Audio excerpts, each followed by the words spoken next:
O tráfico transatlântico de escravos foi um sistema de comércio humano que, entre os séculos XVI e XIX, transportou cerca de 12 milhões de africanos para as Américas. O Brasil foi o principal destino desse tráfico.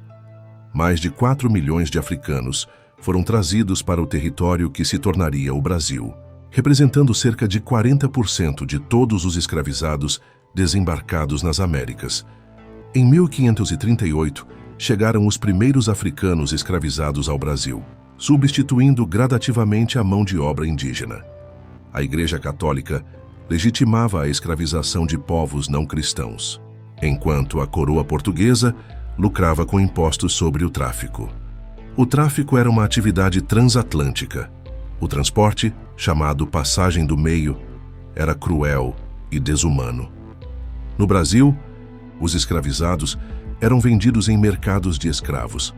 A maior parte dos africanos veio da África Ocidental e Centro-Ocidental, especialmente. Reino do Congo, Angola, Costa da Mina, atual Gana, Benin, Togo. Moçambique, principalmente no século XIX.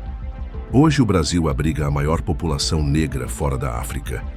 Mas onde estão os idiomas africanos que atravessaram o Atlântico com milhões de escravizados? Porque hoje a língua que une o país é apenas o português.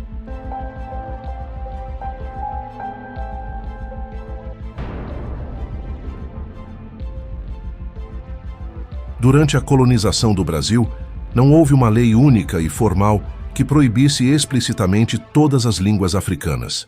No entanto, existiram mecanismos implícitos e explícitos de repressão que, na prática, dificultaram ou desencorajaram o uso das línguas africanas, tanto por motivos religiosos quanto de controle social. A elite colonial portuguesa tinha interesse em unificar a comunicação em torno do português. As línguas africanas, associadas a práticas religiosas, candomblé, batuques e resistência cultural, passaram a ser vistas como ameaça ao controle colonial. A Igreja Católica, através dos jesuítas e outras ordens, promovia a catequização em português e proibia cultos e práticas religiosas africanas, que dependiam do uso das línguas originais. Havia registros de confisco de tambores e perseguição a líderes religiosos africanos, incluindo a imposição do português nos rituais. Documentos do período imperial e colonial, como o Código Criminal de 1830 e decretos policiais, criminalizavam reuniões de negros e o que incluía a fala pública em línguas africanas.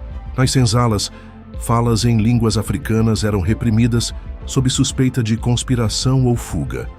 Escravizados eram também impedidos de aprender a ler e escrever, o que reforçava o monopólio do português entre as elites. O analfabetismo forçado apagou registros escritos das línguas africanas. A elite colonial associava línguas africanas a atraso ou selvageria. Com isso, negros libertos também evitavam falar suas línguas para ascender socialmente. Muitos pais deixaram de ensinar as línguas maternas aos filhos, acelerando a perda linguística. Desde o Alvará Régio de 1757, Marquês de Pombal, já havia uma proibição oficial do uso da língua geral indígena e a imposição do português como única língua do Império.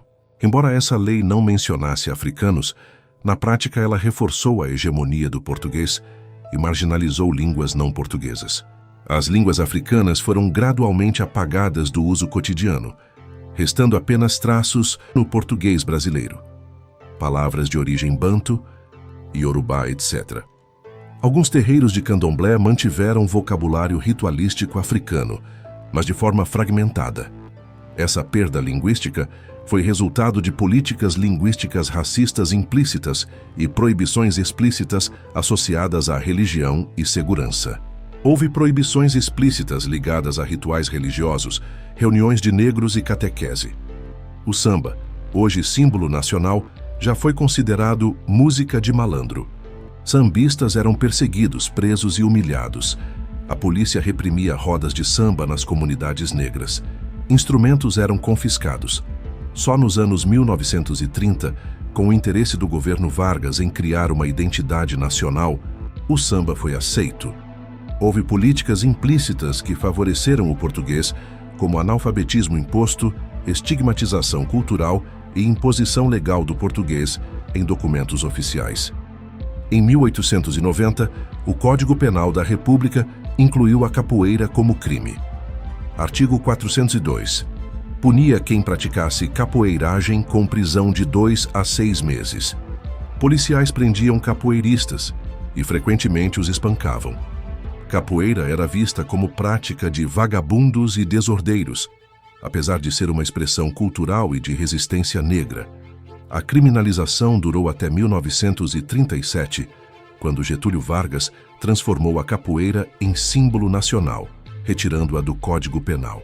Apesar da intensa repressão cultural durante o período colonial brasileiro, as comunidades negras encontraram formas criativas e estratégicas de manter vivas suas tradições africanas. Sob o sistema escravista, a imposição da língua portuguesa, do catolicismo e dos costumes europeus buscava apagar as identidades africanas.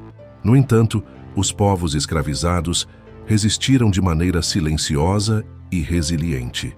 Final do século XIX e início do século XX, teorias racistas defendiam que o Brasil deveria se embranquecer. O português foi reforçado como única língua legítima da nação.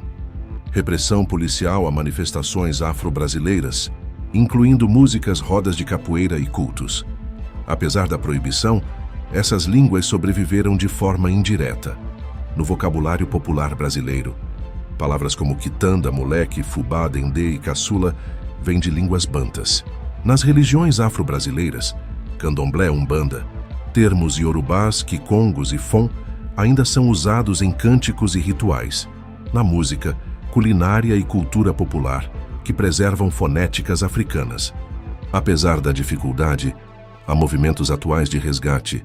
A internet tornou possível o acesso a cursos de iorubá, quimbundo e até línguas swahili, promovendo conexão direta com a África.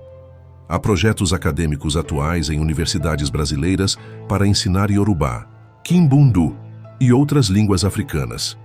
Há também iniciativas de comunidades quilombolas para resgatar palavras e cantos, mas ainda há falta de políticas públicas consistentes para ensino dessas línguas. A maioria do conhecimento é religioso, acadêmico ou de herança oral. A Lei 10.639/2003 torna obrigatório o ensino da história da África e cultura afro-brasileira. Abriu caminho para valorizar línguas africanas. Conexão Brasil-África.